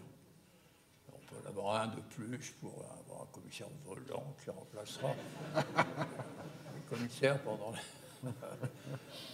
les rhumes de l'hiver. Enfin, il faut en avoir 13. Deuxièmement, une des grandes réformes du traité constitutionnel, des grandes réformes, vous l'avez dit tout à l'heure, Monsieur le Président, c'était de créer une présidence fixe de l'Union. Ça a été fait, on vous a désigné, on a fait un très bon choix, très brillant. On s'honore de vous avoir comme premier président dans l'histoire de l'Europe. Mais le système a fait renaître la présidence tournante. Nous voulions enlever la présidence tournante et vous voyez que les États s'agitent un peu et refont la présidence tournante. Alors, par exemple, on dit que les Italiens, actuellement, préparent la présidence italienne. Il n'y aura pas de présidence italienne. Il n'y en a pas. Pourquoi a-t-on laissé les échelons inférieurs avoir des présidents qui changent? C'est pour une raison qui était tout à fait judicieuse. Nous voulions, la commission entière, la convention entière, nous voulions qu'il n'y ait plus de présidence tournante, de nomadisme de la présidence, où tous les 6 mois, on annonce le programme nouveau, etc. Bon, il fallait président stable, M. Van Rompuy. Et au-dessous, il y a un échelon que le Conseil des ministres. Quand le Conseil des ministres se réunit, il faut que quelqu'un préside les travaux pour donner la parole, jeter une clochette, etc. Et on s'est dit, est-ce qu'on décide que la présidence du Conseil des ministres sera faite comme on fait la présidence du Conseil européen, c'est-à-dire que ce sera le même pays qui aura. Et nous nous sommes dit, c'est un peu trop, c'est excessif. Donc il est normal que pour un Conseil qui ne définit pas la stratégie européenne, qui n'a absolument pas le pouvoir, qui est un Conseil de gestion et d'exécution, normal d'avoir un peu de souplesse et faire que la présidence puisse être tournante. Mais le résultat, c'est que dans le système, je sais que vous avez essayé, vous, un peu de modérer les choses, les gens du système ont essayé de réinventer la présidence tournante. Et vous verrez dans la presse qu'on a parlé de la présidence chypriote, qui a été mois, hein, et actuellement, on se prépare à la présidence italienne. Il n'y a plus de présidence tournante. Donc le système institutionnel ne respecte pas scrupuleusement les décisions qui ont été prises et qui ont été d'ailleurs ratifiées par les gouvernements et par les parlements. Simplement quelques nuances. Bien sûr, il y a 28 commissaires. Ça a été décidé, je ne me débarrasse pas du problème, juste avant mon entrée en fonction. C'est le fameux protocole pour permettre aux Irlandais de gagner le référendum. Et on a donné à chaque pays un commissaire. À nouveau, je ne suis pas président de la commission, mais je crois que ça peut fonctionner, mais pas comme un collège à 28. Si les commissaires sont, disons, à l'origine de la réglementation excessive dans certains secteurs, j'en doute, puisqu'eux-mêmes ne peuvent en fait rien décider. Ils doivent toujours aller au Conseil. Et c'est le Conseil qui avale ou qui rejette. Mais je ne crois pas que c'est la méthode la plus efficace pour prendre des décisions, certainement dans une gestion journalière de l'Union européenne. Alors la présidente tournante, je crois que votre analyse est pertinente, elle est devenue exécutive, elle n'est plus politique. Et c'est un des acquis de la présidence permanente, que tout le monde s'inscrit dans le programme du Conseil européen, un programme pour lequel je fais des propositions. Et donc, par exemple, pour l'agenda de la présidence grecque, le calendrier, les thèmes sont déjà fixés, même pour la présidence italienne. C'est utile dans ce sens qu'on voit un engagement européen dans chacun des pays tous les 6 mois. Donc ça aide à créer une cohésion au sein de l'Union européenne, mais la nature de la présidence tournante a tout à fait changé après le traité de Lisbonne. Bien sûr, on a traité une fonction intéressante, la présidence permanente, mais on a oublié de lui donner une certaine hiérarchie par rapport à la présidence tournante. On a trouvé des solutions tout à fait informelles et qui fonctionnent. On lui a déconnecté de l'administration. Il n'y a pas en fait une relation bien établie avec la Commission. On a dû tout inventer d'une façon informelle. Ça marche, je dirais, à la belge. Je ne sais pas si c'est un complément ou quelque chose d'autre, mais c'est quelque chose de tout à fait particulier. Et donc, ce qui manque en structurel, en organique, sur base du traité, il faut le remplacer par l'informel, par des relations personnelles, ce qui peut marcher, mais ça dépend des personnes. Je me tourne vers la salle. Y a-t-il... Pierre-Bernard Raymond, sénateur et ancien secrétaire d'État aux affaires européennes sous la présidence de M. Giscard d'Estaing. Les dernières questions évoquées ont un peu abordé le problème politique. Je craignais qu'il n'en fût rien pendant toute cette soirée, puisque les débats ont été essentiellement d'orientation économique. Mais la question que je voulais vous poser, comment peut-on demeurer ou devenir une vraie puissance économique mondiale avec les méthodes de gouvernance que nous avons aujourd'hui, c'est-à-dire la méthode intergouvernementale? Peut-on devenir une puissance mondiale en gardant la règle de l'unanimité? Peut-on prétendre demain à être une puissance mondiale avec un budget qui représente 1% du produit national brut européen? Peut-on avoir l'ambition d'être une puissance mondiale avec un budget qui n'a pas de ressources propres et qui n'est que le résultat désormais de la cotisation de chaque État? Bref, je pourrais continuer longtemps cette énumération. Je terminerai simplement en demandant si l'on peut devenir une puissance mondiale sans avoir une vraie politique étrangère et de sécurité commune. Alors, comme le temps avance, je propose de prendre une ou deux autres questions, si vous en êtes d'accord. Monsieur Emmanuel Salle. Oui, Emmanuel Salle, financière de la Cité. De la financière de la Cité.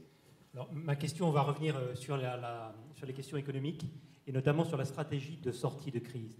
Parce que malgré tout ce qui a été fait, j'ai le sentiment aujourd'hui que la sortie de crise se traduit par une renationalisation des actifs, notamment dans les pays cœur de la zone euro, par une contraction du crédit, par des stratégies de dévaluation interne qui ont un coût social considérable dans les pays que la presse anglo-saxonne appelle curieusement périphériques, donc l'Italie, l'Espagne, le Portugal, et avec une stratégie, je dirais, exportatrice qui est appliquée à l'ensemble de la zone euro par la principale de ces économies.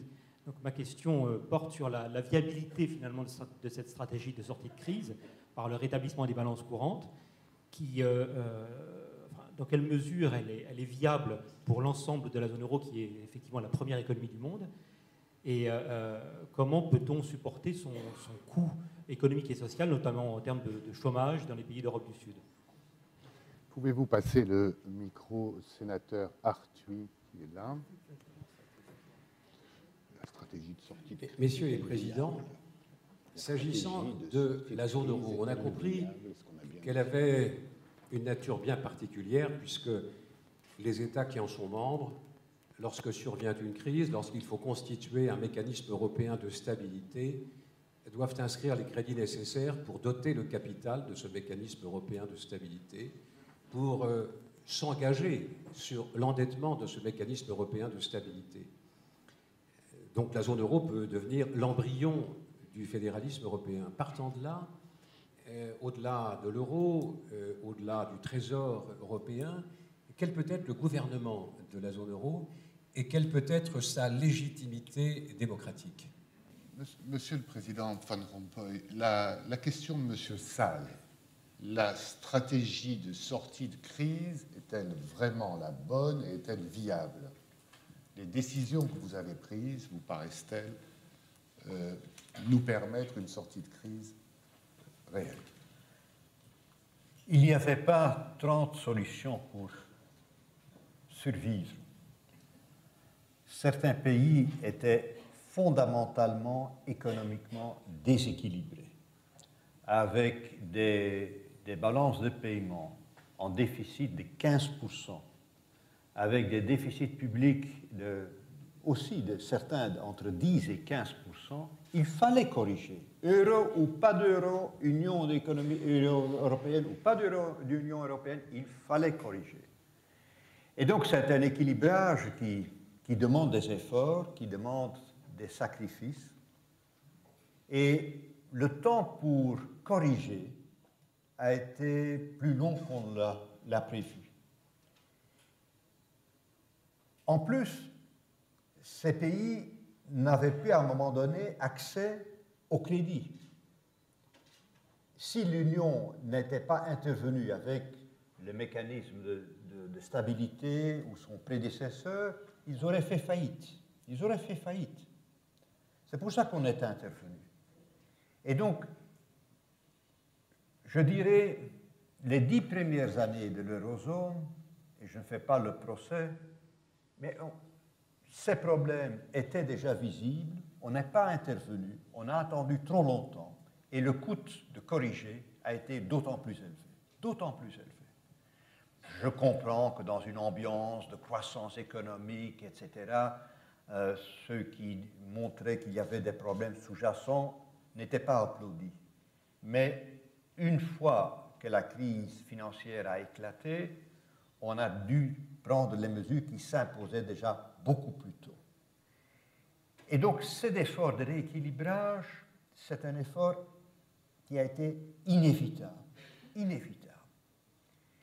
Je concède, c'est ma deuxième réflexion, que dans la gestion au niveau européen, il était, puisqu'on doit trouver des accords avec 18 et avec 28, on a perdu à un certain moment du temps.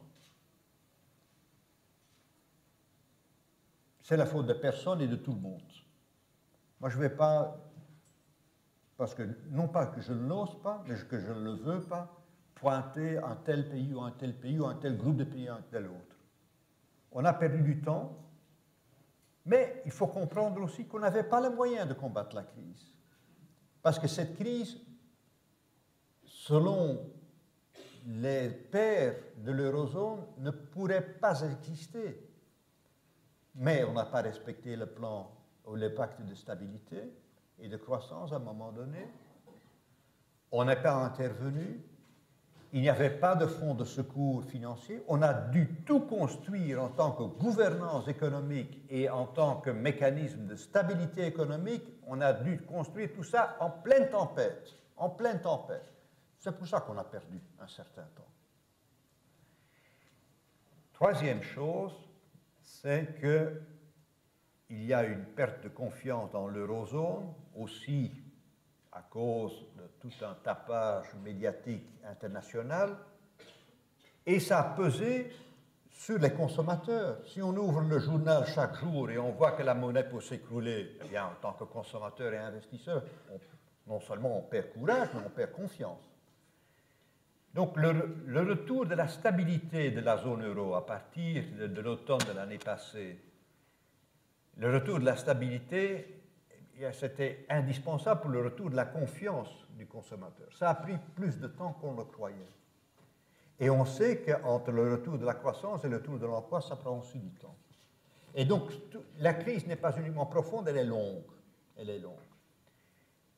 Mais on est aussi dépendant, disons, du climat ambiant. Moi, je crois personnellement que, à part quelques erreurs qu'on a faites, d'autres acteurs n'auraient pas fait mieux que nous l'avons fait. On ne se réalise pas la profondeur des problèmes structurels invétérés dans certains pays et que le temps que ça prend pour les corriger.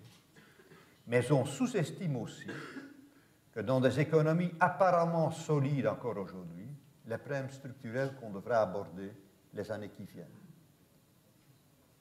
Et c'est pour cela que la gouvernance économique maintenant, le pouvoir qu'on a donné à la Commission, sous contrôle du Conseil bien sûr, mais le pouvoir qu'on a donné à la Commission, méthode communautaire, est si importante. Pas d'une façon uniquement punitive, et pas comme un instituteur ou un professeur. Là, il faut penser aux méthodes de communication. Mais tout en respectant les procédures, il faut que les pays s'engagent par des contrats et d'autres méthodes à faire les réformes nécessaires dans chacun de nos pays, même dans des pays qui ne sont pas sous pression ou des marchés ou sous un programme. Tout le monde, y compris même l'économie la plus performante, doit être engagé les années qui viennent dans des réformes profondes. Sinon, on ne peut pas atteindre l'objectif qu'a bien défini le président Giscard d'Estaing. On ne peut pas avoir une économie compétitive sur le plan mondial. Donc la sortie de crise, comme vous dites, la sortie de crise, bien sûr, elle est pénible, bien sûr, elle mine la légitimité de l'idée européenne, elle mine l'enthousiasme européen. Je crois qu'on en sortira, mais ça prendra encore du temps.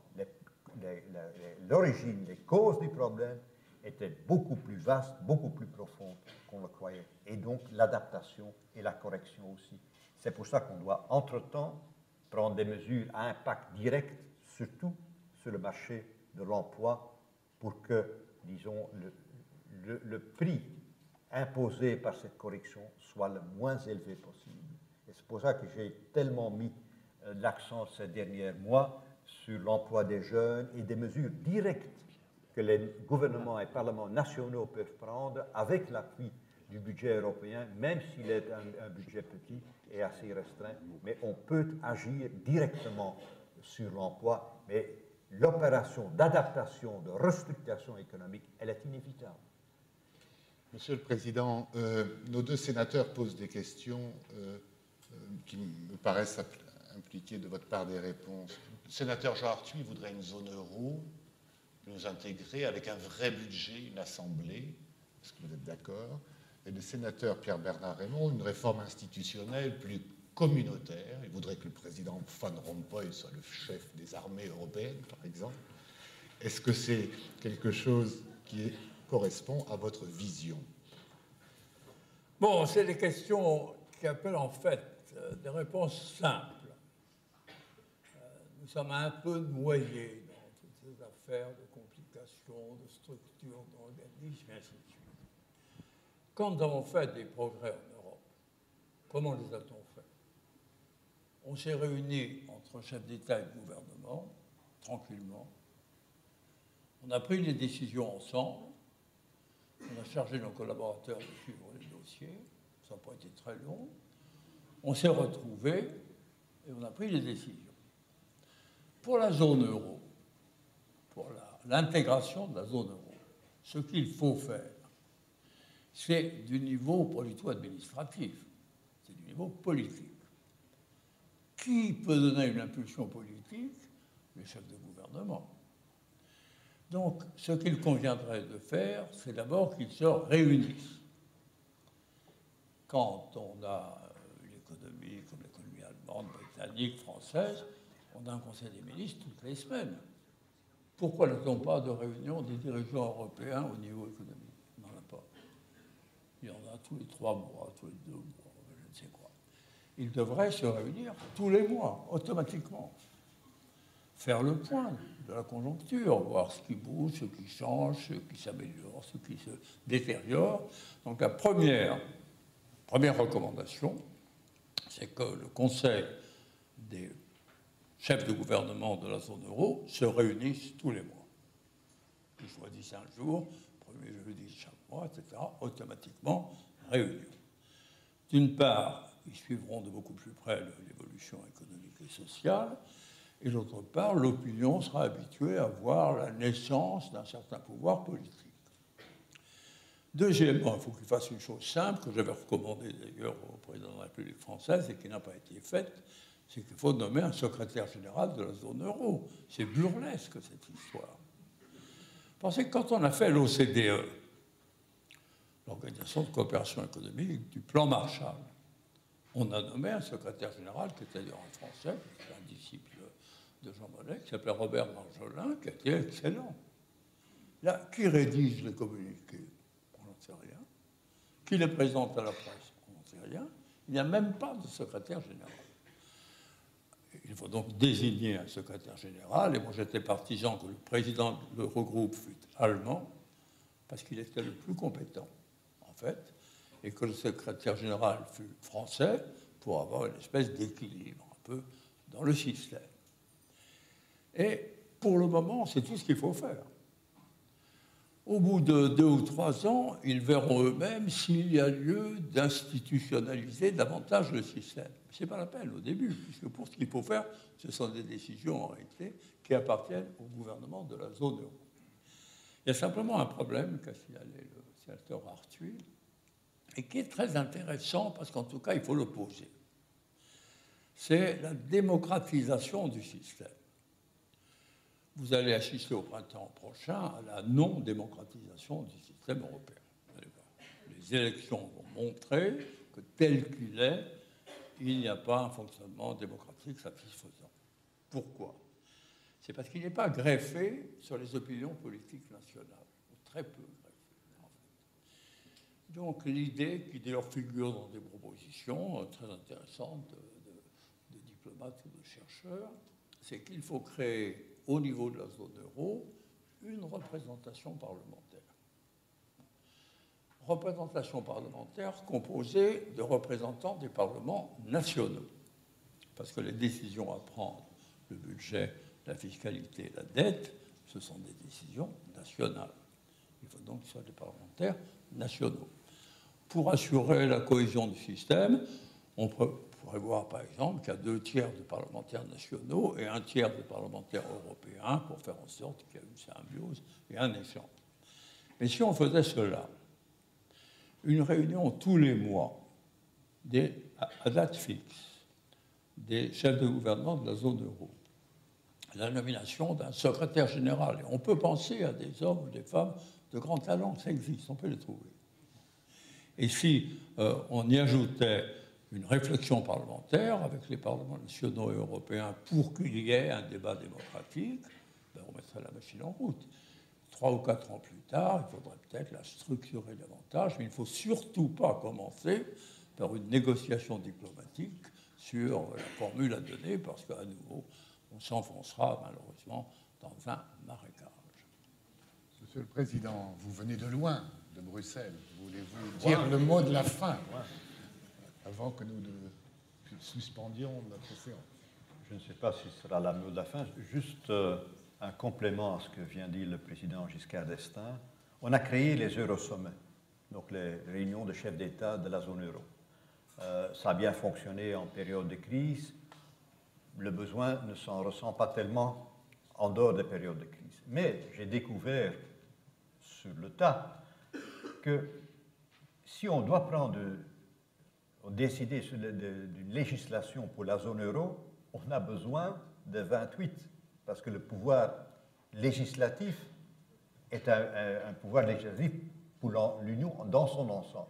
Pour l'Union bancaire, on a besoin du Parlement européen et du Conseil ECOFIN pour en décider, aussi bien pour la surveillance que pour la résolution de crise. Donc, c'est une architecture assez compliquée. Même si on est dans la zone euro, pour renforcer l'architecture, on a besoin de la législation à 28.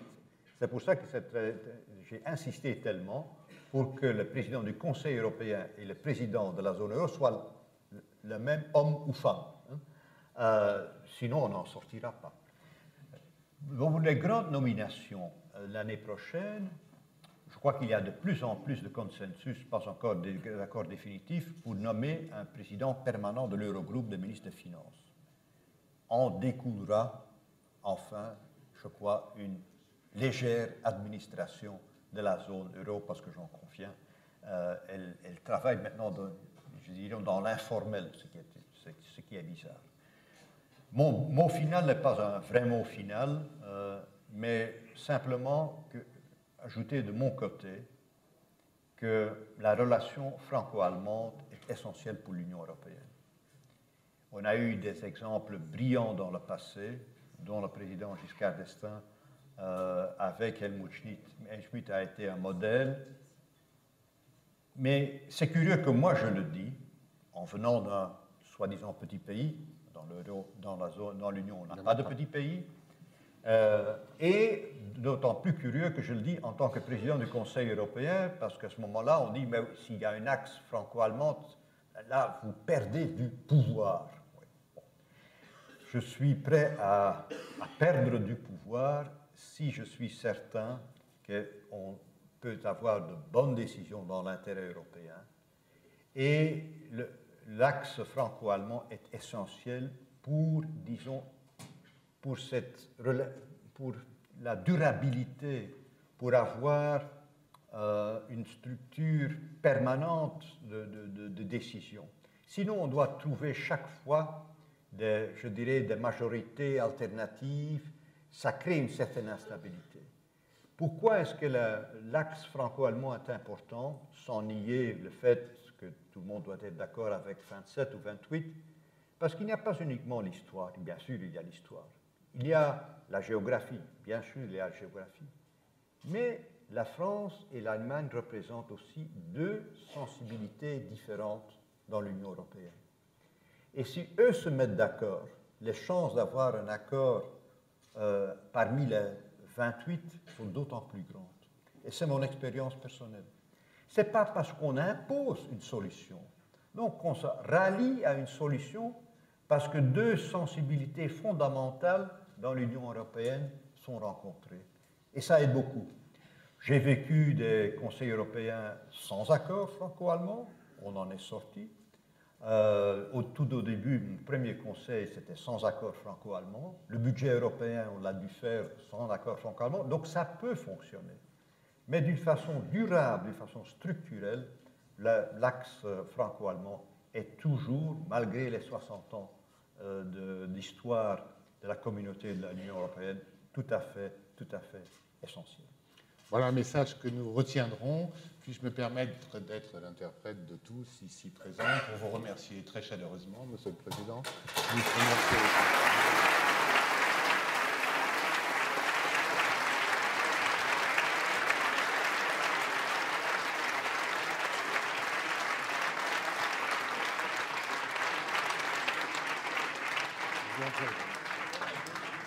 À demain.